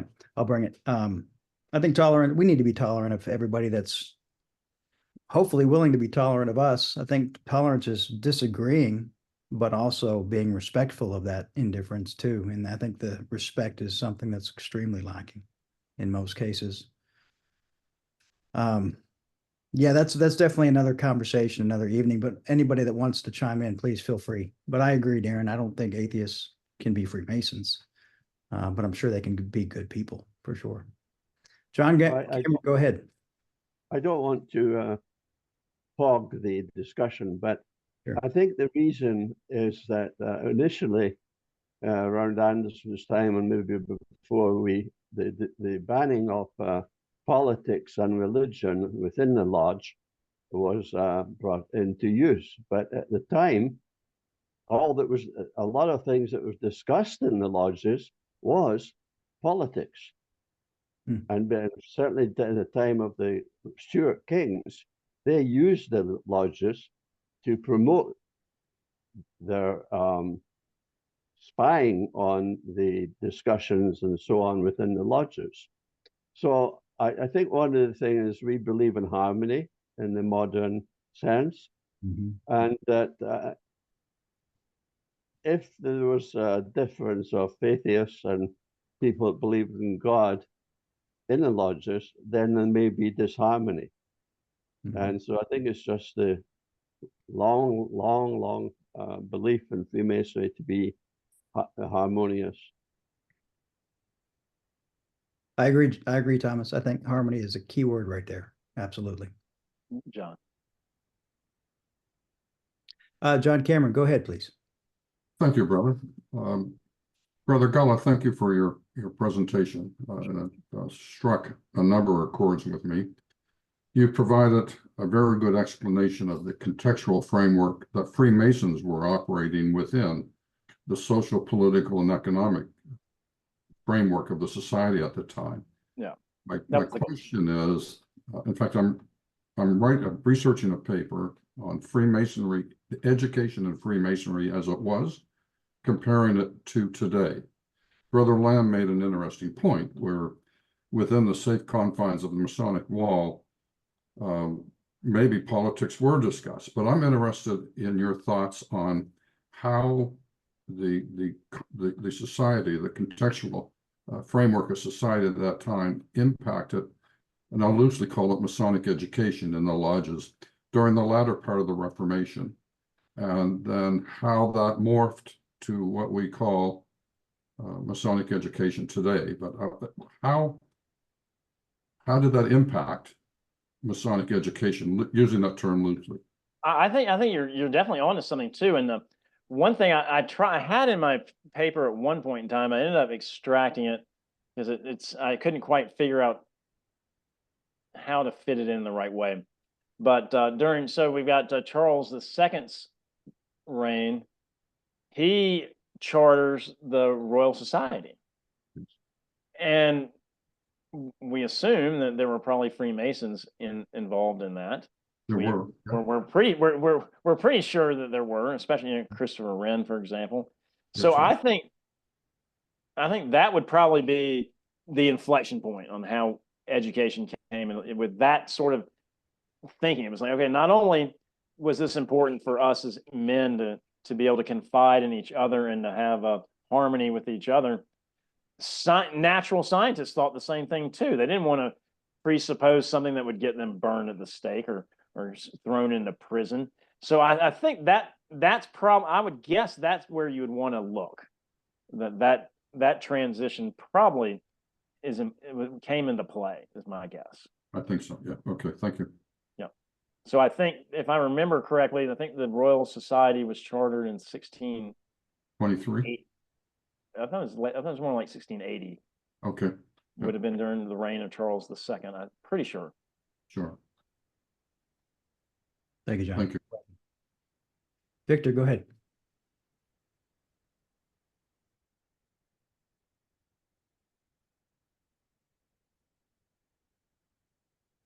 Victor? If I can add a bit to what the brother earlier was discussing, the relationship between the Royal Society and Freemasonry at the time of Anderson, and of course Sir Robert Murray, if you want to know who really, I think, influenced King Charles to make charter the Royal Society, was what a lot of the scientific knowledge that Dissalier got from I forget the name of the famous Royal Society guy, but they would go to the lodges and present scientific knowledge at the lodges and discussions, not just Masonic stuff. And they used to do it because that was the way they made their living. They got paid for doing it. Yeah, didn't didn't he tutor under Isaac Newton, maybe? Isaac Newton was the one I was thinking of. Yeah, Dissalier was his shall we say, distributor of ideas. Yeah, I mean, he would travel around and do shows. Like, look at, almost like magic shows from what I remember. Actually, Dissalier was an engineer, a hydraulic engineer, and he did travel around a lot and doing his work, scientific engineering work, and would visit the lodges when it was, for example, he went to Edinburgh for discussing the pipeline from the Pentland Hills lock down to the city to give them fresh water. And while he was there, he visited Edinburgh number 1. And then he had a team of people with him. He persuaded Edinburgh number 1 to make them Masons. And then he went back to London, and that was when he basically started forming the Grand Lodge of England, the Grand Lodge of Westminster and London, the way he did.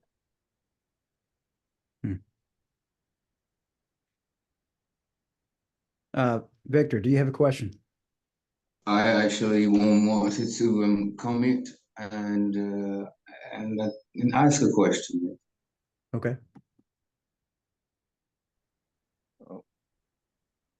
Where'd you go? Victor, go ahead. Okay. Dan, go ahead.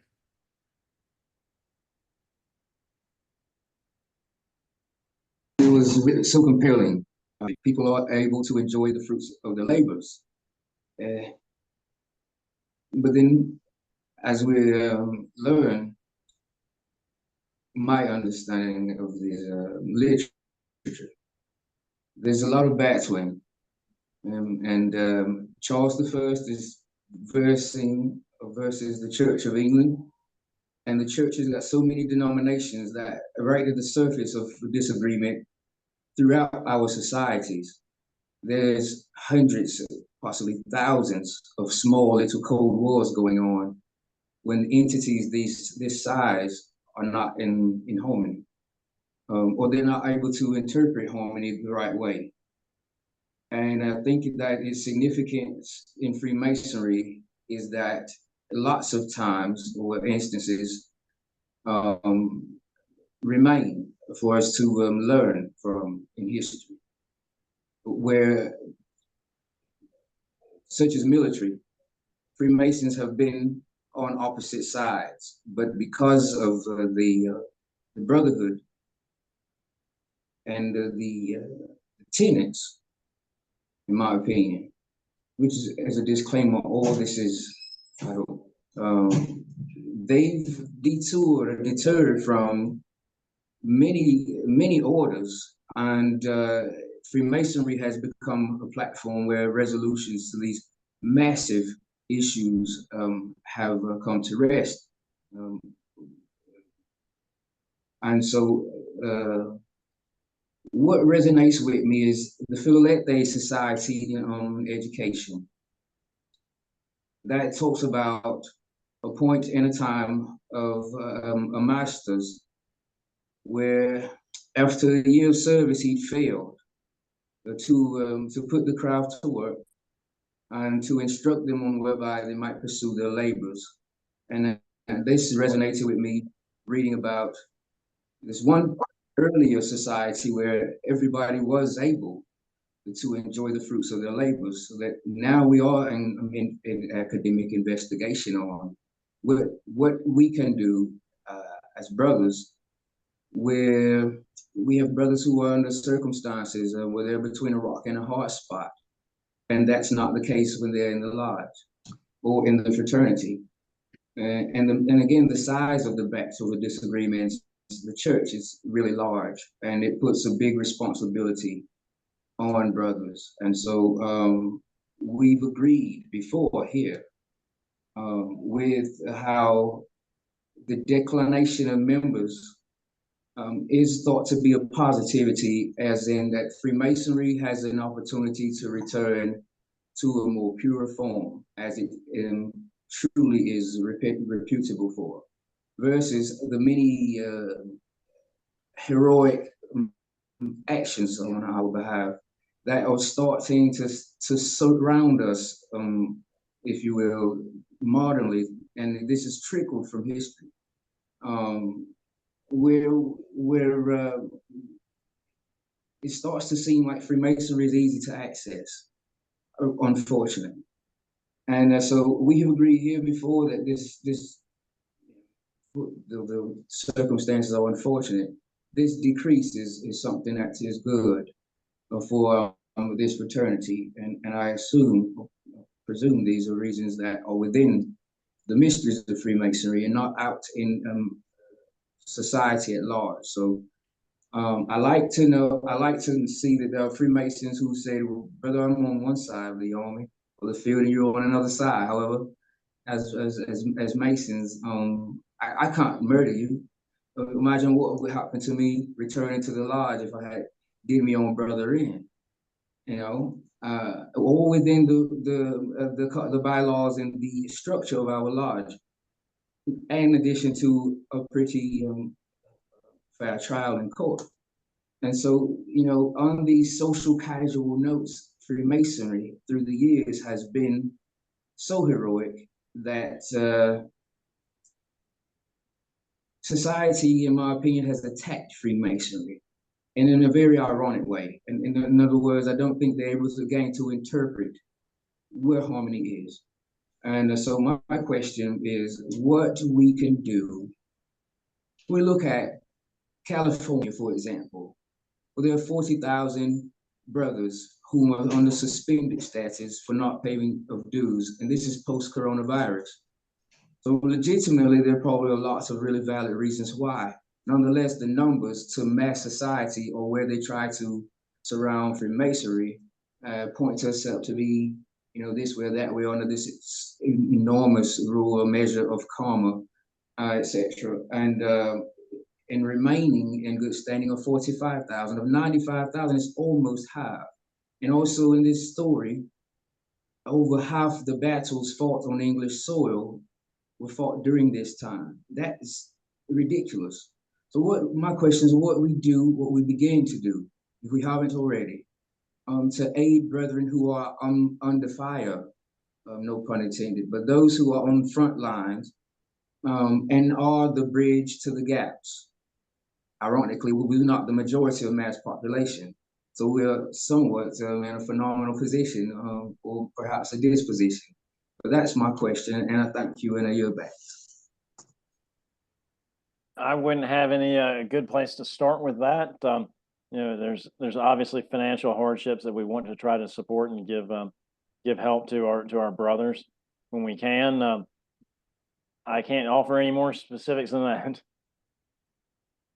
Well, Brother Darrin, what makes it significant is that to understand suspended status is not, even expulsion does not strip away that man's achievement in life as a Mason. Absolutely. And so we're left in such of a dilemma where, well, in the laws there of suspension, however, they're still free to operate as Masons. And so we should eventually have some type of a way to continue this pattern, the behavioral pattern of being the bridge for the gaps. Otherwise, we're going to be lost for where our gentle craft is going. And this is this is all intertwined in society at large. That's why. Gotcha. Yeah. Thank you, Victor. Dan, Worship Brother Campbell. Brother Darrin, thank you for your presentation, and a fine presentation, and an important one, I think. And I do have a question for you, I think that may at least border on the question that Brother John Cameron posed also. As I listened to your presentation, the takeaway that I have is that there's a significant period of time here, 150, 175 years, where society is in absolute chaos. And you really don't know, almost on a day-to-day basis, week-to-week basis, who's going to be in power and whether or not you're safe or you're not safe. And I wonder to what extent Freemasonry's embrace of tolerance created the perception of a safe space. And I wonder to what extent that perception fueled the acceptance and the, if you will, popularity of Freemasonry.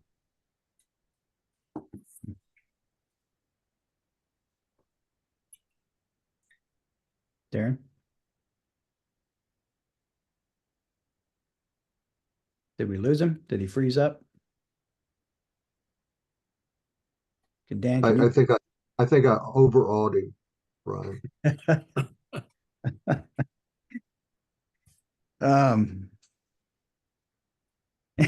He's definitely frozen. Yeah. Okay. No, he's coming back there. Okay.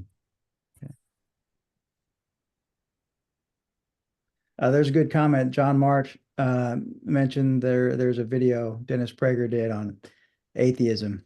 I've seen that video, actually. I agree. I think it's very good. So thanks for that suggestion. I think the battery on my laptop died. Oh, okay. So I missed whatever smart thing Worshipful Brother Dan was going to say. I guess I'll have to watch the replay. Cliff Notes version. There's a question in there for you, and I'm going to pose it to you anyway. Okay.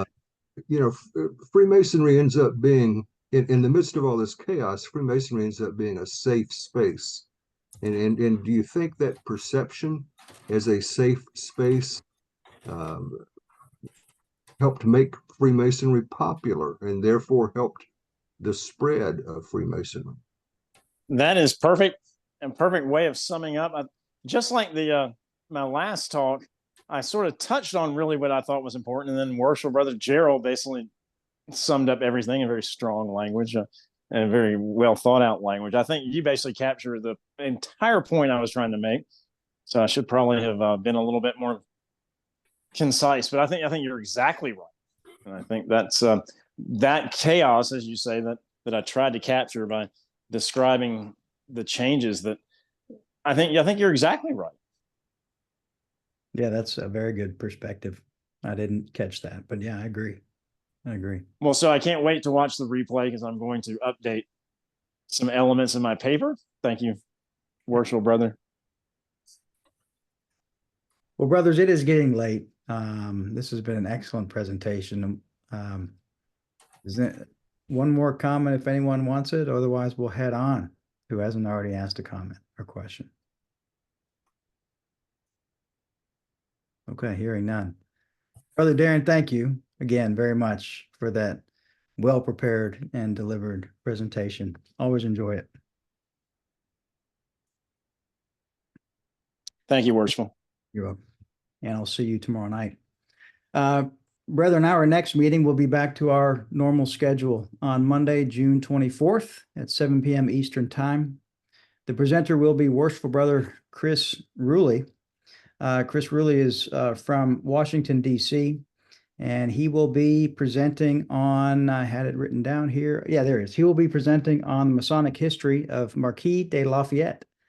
So this will be a very interesting presentation and topic. I believe he has a book coming out on this as well. It may already be out. I don't recall. But yeah, please join us for this one. This will be a very good conversation and learn some history about Mr. Lafayette. Let's see here. If you haven't already done so, brothers, we had a conference last year, 2023, and the whole production has been completed. You can watch the conference here at our YouTube channel, and we spoke about McBride, Newton, Smith, and Jackson. We have another conference coming up here in late September. The dates and everything has been finalized. A formal invitation will be going out soon as I can find some time to finish the production invitation of it, which we're about 80% there. So please stay tuned, check your emails. We'll be sending out a formal invitation. We'd love to see you in Lexington. We will be having a festive board on a Friday evening, and on Saturday, a conference, another educational conference to be our second one. Look forward to seeing you there. Just some further education. If you're curious about Masonry, looking for some other topics, of course, Philalethes Society was mentioned. Worship Brother John Bizak, who was not able to join us tonight because he's giving a presentation a little bit north of here, north of Lexington. He has a website that he has diligently put together a great collection of his Masonic works. You can go to thecraftsman.org and read many papers of his own, books of his own, as well as contributions from some other great Masonic authors and writers, Worship Brother Kimball being one of them as well, who's with us tonight. So go check it out, thecraftsman.org. I believe you'll be hopefully pleasantly surprised. Philalethes Society. Philalethes Society was established in 1928. It's basically devoted to the promotion of the highest quality Masonic education and research that can be compiled. Philalethes is a Greek word pronounced Philalethes, of course, was used by ancient writers such as Aristotle and Plutarch, and means a lover of truth. So trying to provide Masonic light through this quarterly publication. It's only $60 a year. Rubicon does not get any kickback for any of this promotion. We just strongly endorse it and recommend it for anyone looking for further Masonic education. A few more little slides and we'll be able to close this evening. If you haven't already, our transactions of the Rubicon Masonic Society Volume 1 are available for purchase. And Rubicon is a nonprofit, so of course any proceeds does go to the Rubicon Masonic Society to continue to support and fund our Masonic education passion.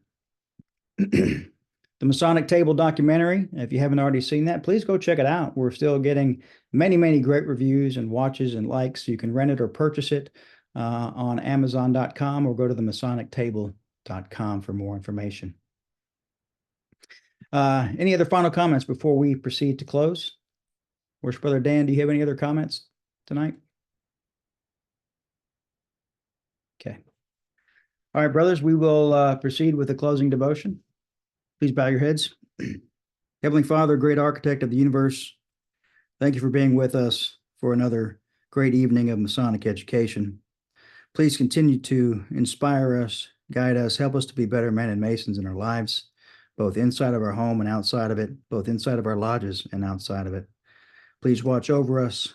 Please help us to be stewards of your will. In the name of the great architect of the universe, amen. Brethren, thank you again for joining us. Our next meeting is June 24th If you're already on our list, don't need to RSVP. We'll send out a notice, of course. But if you're watching this not on our email list, you can RSVP at RubiconMasonicSociety.com/RSVP. So, brothers, until next time, may we always be happy to meet, sorry to part, and happy to meet again. Have a great evening, and we'll see you soon.